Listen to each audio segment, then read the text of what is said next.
배움을 즐기시고 매일 쏟아지는 정보의 홍수 속에서 나와 내 가족의 건강을 똑똑하게 지켜내고 싶어 하시는 청취자 여러분 환영합니다.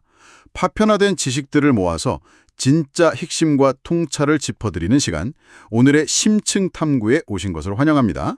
네, 반갑습니다. 오늘 저희는 인터넷에 떠도는 가벼운 건강 상식을 그냥 읊어드리려는 게 아니거든요. 맞아요. 마치 진짜 실력 있고 따뜻한 주치의가 청취자 여러분 눈앞에 딱 앉아서 가족의 건강을 진심으로 염려하면서 생리학적 원리부터 차근차근 설명해드리는 그런 심도 있는 시간을 가져보려고 합니다. 네, 진료실에서 우리 어르신들이나 또 부모님 건강 걱정하시는 자녀분들 뵐 때마다 꼭 해드리고 싶었던 이야기들을 오늘 다 풀어놓을 생각입니다. 좋습니다. 오늘 우리가 돋보기를 들이댈 주제는 바로 현대인들이 가장 사랑하는 영양제 중 하나인 마그네슘입니다. 흔히들 기적의 미네랄 아니면 천연 신경 안정제 이렇게 비루잖아요. 그렇죠. 눈밑이 파르르 떨린다거나 밤에 잠이 안 온다, 근육이 막 뭉친다 이럴 때 우리가 무턱대고 가장 먼저 집어삼키는 게 바로 마그네슘이죠. 네. 그런데 오늘 저희가 분석할 의학 경고 스크립트는 이 마그네슘 이면에 숨겨진 5가지 치명적인 위험성을 다루고 있습니다. 약이 되는 줄 알고 매일 챙겨 먹었던 마그네슘이 사실 우리 몸의 화학적 메커니즘을 꼬이게 만들어서 오히려 몸을 조용히 망치고 있을 수도 있다는 사실. 맞습니다. 그래서 어떻게 해야 안전하고 확실하게 섭취할 수 있는지 그 명확한 가이드라인을 제시해드리는 게 오늘 저희의 가장 중요한 미션입니다. 자, 이걸 하나씩 풀어볼까요? 첫 번째 위험부터 짚어보죠. 위장관에서 일어나는 화학적 충돌, 이른바 투명 인간이 되는 약 현상입니다. 이거 진짜 중요하죠. 청취자 여러분이나 아니면 부모님들 중에서 갑상선 질환으로 약을 드시거나 빈혈 때문에 철분제 챙겨 드시는 분들 꽤 많으실 텐데요. 네, 엄청 많죠. 특히 어르신들은 기본으로 하나씩은 다 드시더라고요. 그렇죠.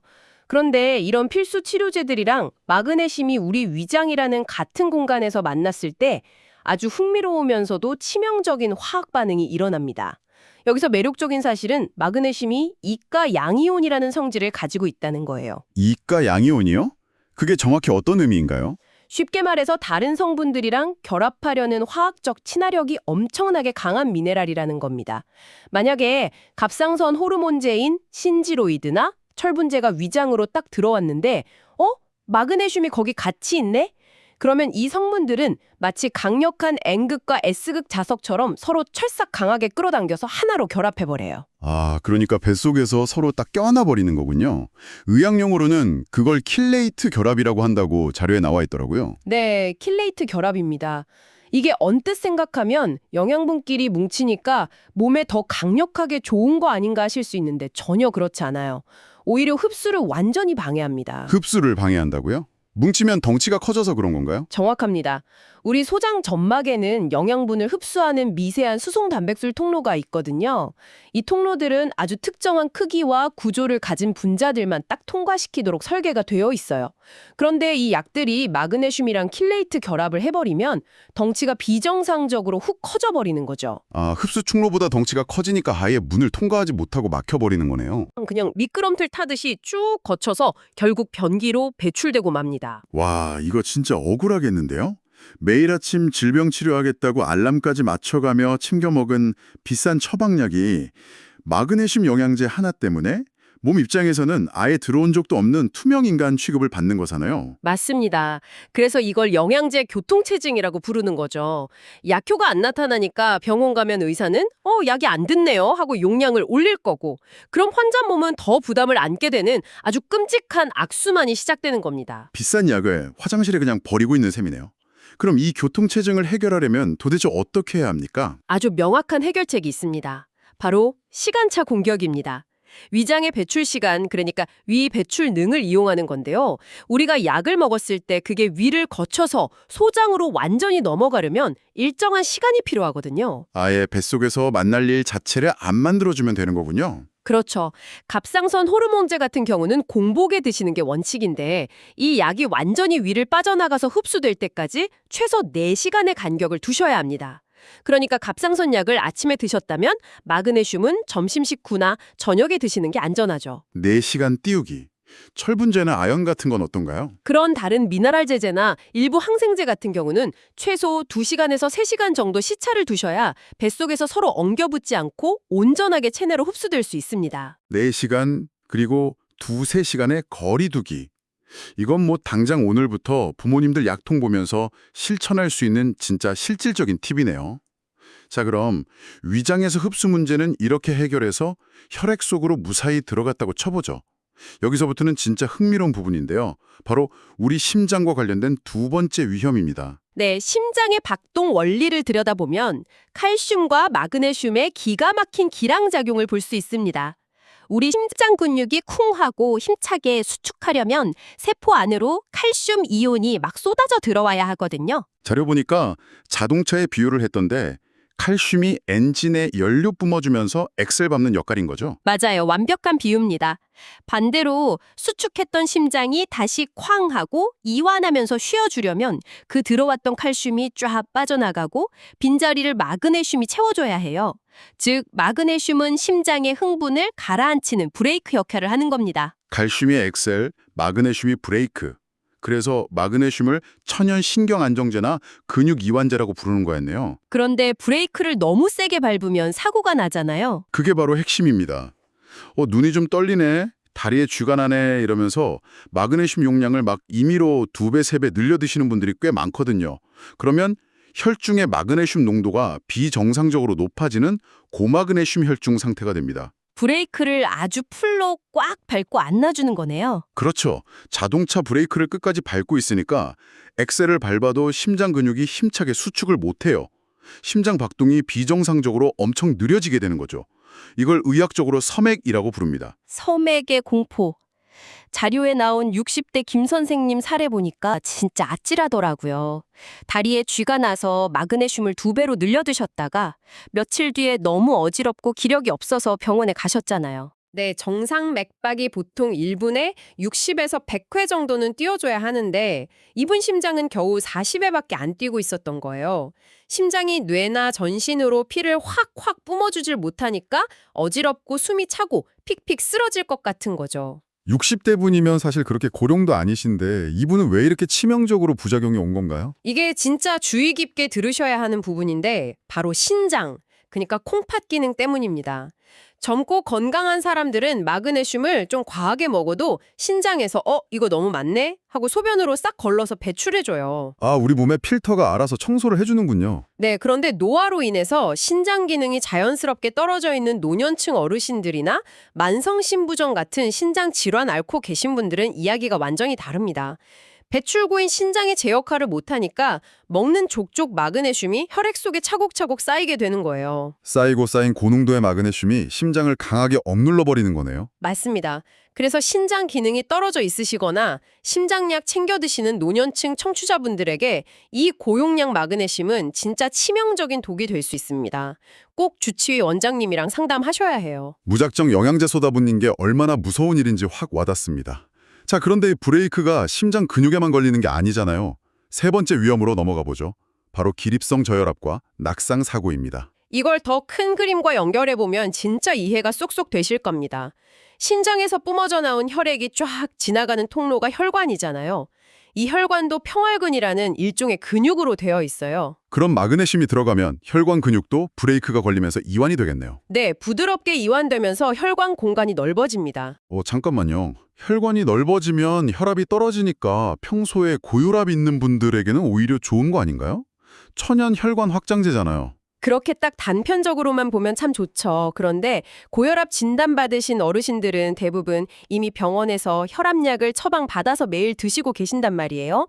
흥미로운 건 이 혈압약 중에 제일 많이 쓰이는 게 칼슘 채널 차단제라는 겁니다. 아까 심장에서 칼슘이 엑셀이라고 하셨으니까 혈관을 수축시키는 그 칼슘 엑셀을 막아버리는 약이군요. 정확합니다.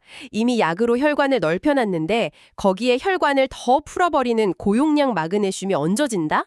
그럼 혈관이 적당히 넓어지는 수준을 넘어서 그냥 탄력을 완전히 잃고 흐물흐물하게 과도하게 풀려버리는 겁니다. 초복약이랑 영양제가 아주 이중으로 혈관을 무장해제 시켜버리네요. 네, 이런 흐물흐물한 상태에서 생기는 가장 무서운 부작용이 바로 기립성 저혈압입니다. 우리 청취자분들도 소파에 앉아서 TV 보시다가 화장실 가려고 벌떡 일어났을 때 눈앞이 핑 돌면서 어지러질한 적 있으시죠? 아, 그거 진짜 흔하잖아요. 갑자기 일어서면 피가 중력 때문에 다리 쪽으로 쏠리니까요. 네, 그때 건강한 혈관은 신경계 지시를 딱 받아서 순식간에 수축을 쩍 하면서 피를 머리 위쪽으로 강하게 뿜어 올려주거든요. 이걸 압력 수용체 반사작용이라고 하는데 혈압약이랑 마그네슘 때문에 혈관이 너무 이완되어 있으면 이 펌프질이 멈춰버리는 거예요. 머리로 피가 안 가니까 70대 박할아버지 사례처럼 그대로 바닥에 쿵 하고 쓰러지시는 거군요. 청취자 여러분, 이 낙상이 노년층에게는 단순한 타박상 문제가 아닙니다. 고관절 부러지면 꼼짝없이 누워 계셔야 하고 그게 폐렴이나 치명적인 합병증으로 이어져서 생명까지 위협하잖아요. 맞아요. 진짜 생명과 직결됩니다. 그래서 마그네슘 드시기 시작한 뒤로 유난히 앉았다 일어날 때 앞이 캄캄해진다. 이러면 아유 내가 늙어서 기력이 딸리나 보다 하고 그냥 넘기실 게 절대 아니에요. 뇌 혈압약이랑 마그네슘이 충돌하고 있는 건 아닌지 합리적으로 의심을 해보셔야 합니다. 진짜 무서운 연쇄작용이네요. 자, 이제 네 번째 위험으로 가보죠. 뇌신경 억제와 가짜 치매입니다. 심장이랑 혈관에 걸렸던 브레이크가 심지어 뇌까지 올라간다는 건데 이거 진짜 충격적이더라고요. 이 현상을 보려면 뇌 신경 전달 과정을 봐야 하는데요. 우리 뇌에는 NMDA 수용체라는 게 있어요.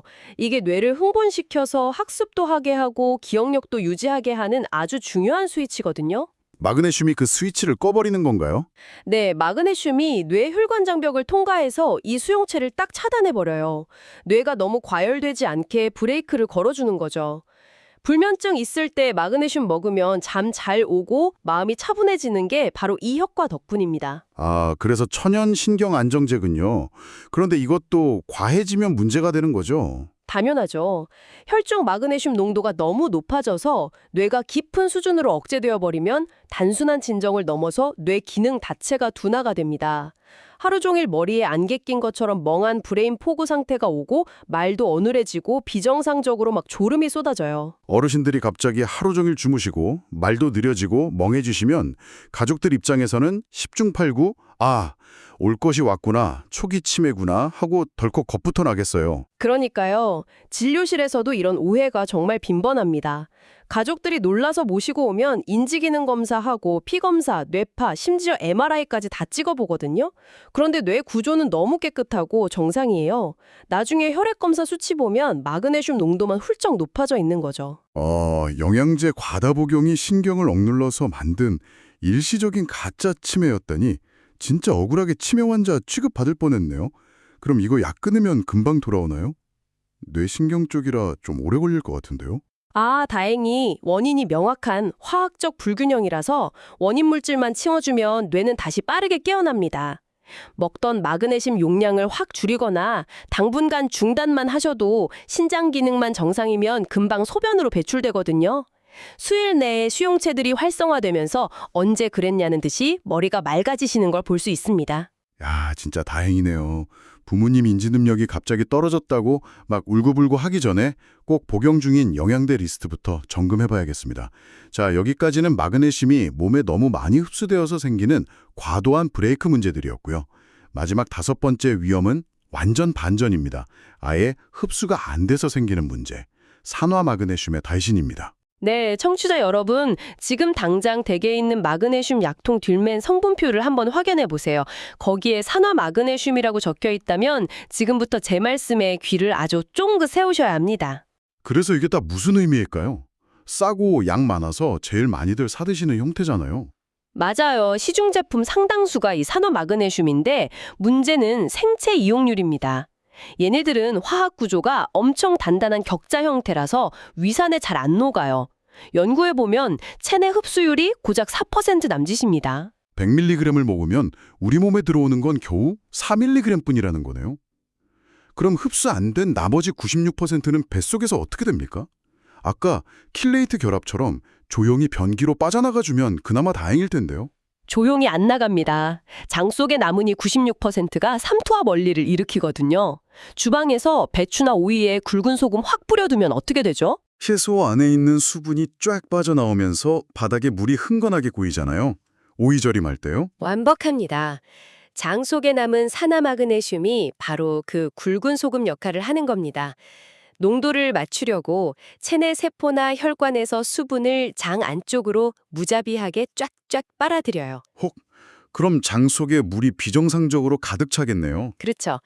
팽창된 대장이 막 격렬하게 움직이면서 다량의 물이 섞인 쫙쫙 쏟아지는 수양성 설사를 유발하게 되는 겁니다. 이게 바로 삼투압성 설사예요. 내 돈 주고 건강해지려고 산 영양제가 흡수도 안 되고 내 장 속 수분만 뺏어가는 비싼 설사약으로 둔갑해버린 거네요. 변비 환자한테는 뭐 배변 돕는 기전이 될 수도 있겠지만 수면이나 눈떠님 때문에 드시는 분들한테는 진짜 고통스럽겠어요. 그럼 흡수율 높은 대안은 뭐가 있을까요? 성분표 보실 때 산화물 말고 유기염이나 킬레이트 마그네슘을 고르시면 되는데요. 불면증이나 근육 이완이 목적이면 마그네슘 글리시네이트가 좋고요.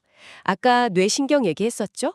뇌세포로 직접 들어가서 기억력 돕는 건 트레온산 마그네슘이 탁월합니다.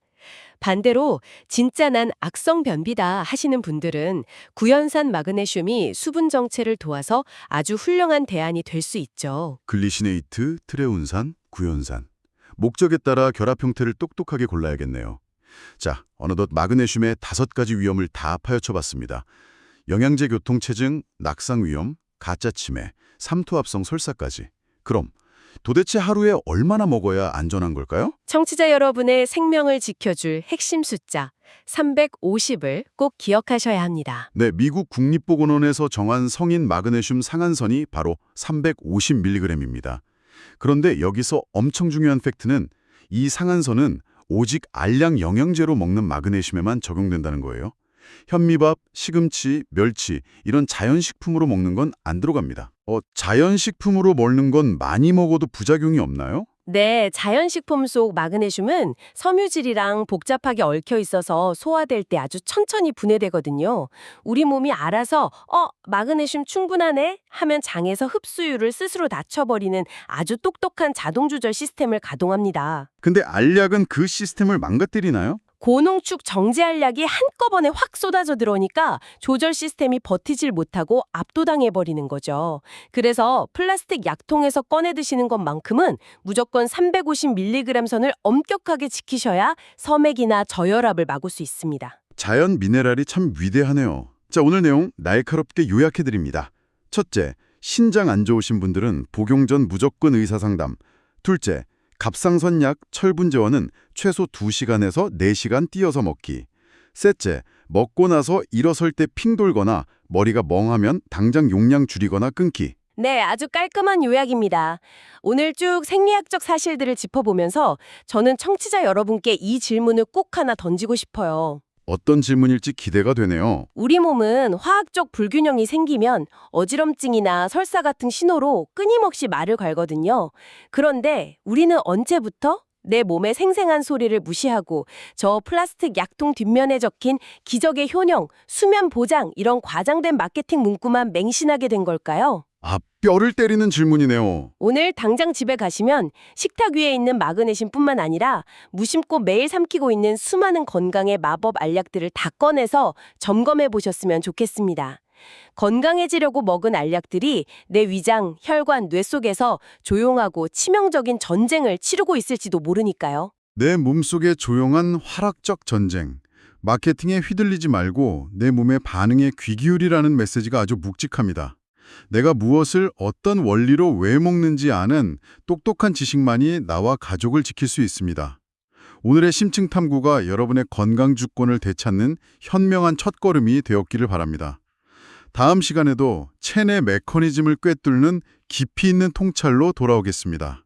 함께해 주신 청취자 여러분, 내 몸의 소리에 귀 기울이는 건강한 하루 보내시길 바랍니다.